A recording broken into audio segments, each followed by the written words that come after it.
Assalamualaikum warahmatullahi wabarakatuh. Perkenalkan, nama saya Sakinah Talamu, kelas A Keperawatan 2019.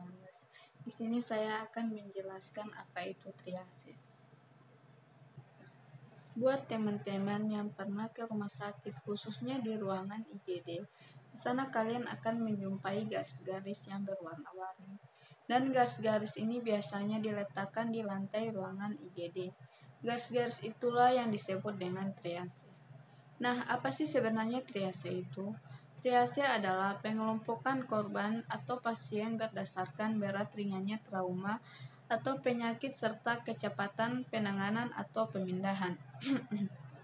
Nah, apa sih tujuan dari triase itu?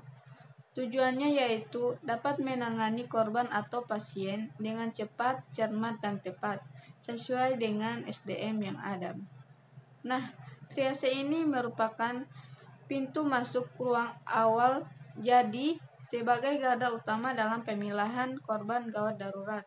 Jadi pemilahan ini juga harus berdasarkan skala prioritasnya, sehingga pasien atau korban tersebut mendapatkan penanganan yang tepat. Nah, ketika pasien diantar ke IGD, di sana petugas kesehatan atau tenaga medisnya akan melakukan penilaian. Jadi, penilaian awal. Nah, penilaian awal ini biasanya disebut dengan primary survey. Nah, apa yang dinilai? Jadi yang dinilai di sini adalah pertama itu airway. Airway di sini yang dinilai adalah kepatenan jalan nafas. Ada tidak sumbatan nafasnya? Yang kedua adalah breathing. Breathing di sini adalah pernafasan. Yang ketiga adalah sirkulasi.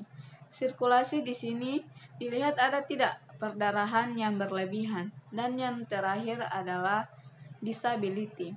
Nah, disability ini yang dinilai adalah respon atau kesadaran pasien. Nah, metode triase yang banyak dipakai itu baik di lapangan ataupun di RS. Nah, di lapangan ini biasanya penanganan korban massal seperti bencana alam. Nah, itu yang digunakan adalah Simple Triage and Rapid Treatment atau STAR.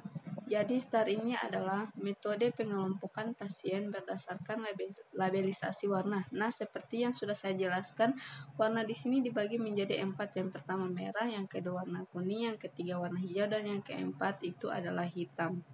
Untuk labelisasi yang warna merah dikatakan sebagai prioritas utama. Nah, kenapa dikatakan demikian? Karena kondisi pasien itu mengancam jiwa atau fungsi vital, sehingga pasien itu harus memerlukan tindakan segera. Misalnya pasien dengan penurunan kesadaran, di mana pasien tersebut memerlukan resusitasi yang cepat. Terus yang kedua, misalnya pasien dengan gagal nafas ataupun pasien dengan perdarahan hebat. Jadi pasien-pasien dengan kondisi seperti itu masuk sebagai prioritas utama dengan labelisasi warna merah. Jadi pasien ini adalah kondisi gawat darurat.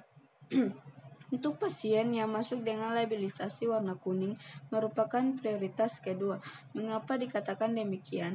Karena keadaan pasien itu mengancam nyawa tetapi tidak memerlukan tindakan darurat.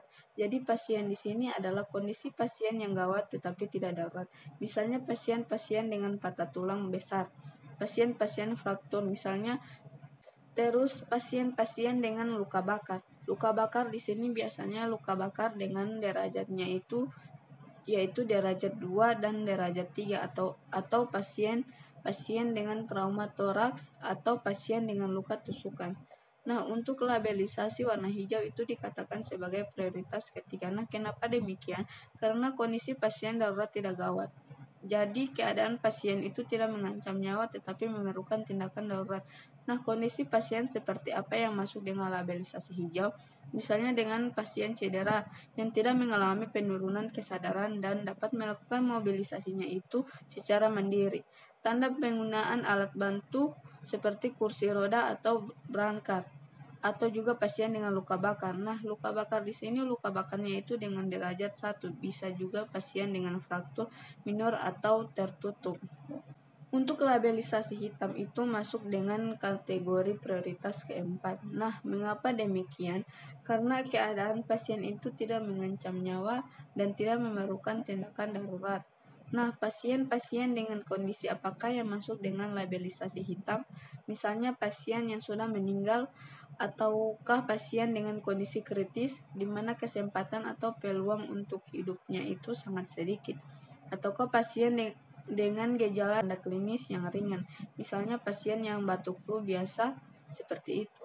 Jadi pasien-pasien seperti itu masuk dengan labelisasi hitam dan merupakan prioritas keempat untuk penanganannya. Sekian video dari saya, semoga bermanfaat bagi kita semua. Terima kasih. Wassalamualaikum warahmatullahi wabarakatuh.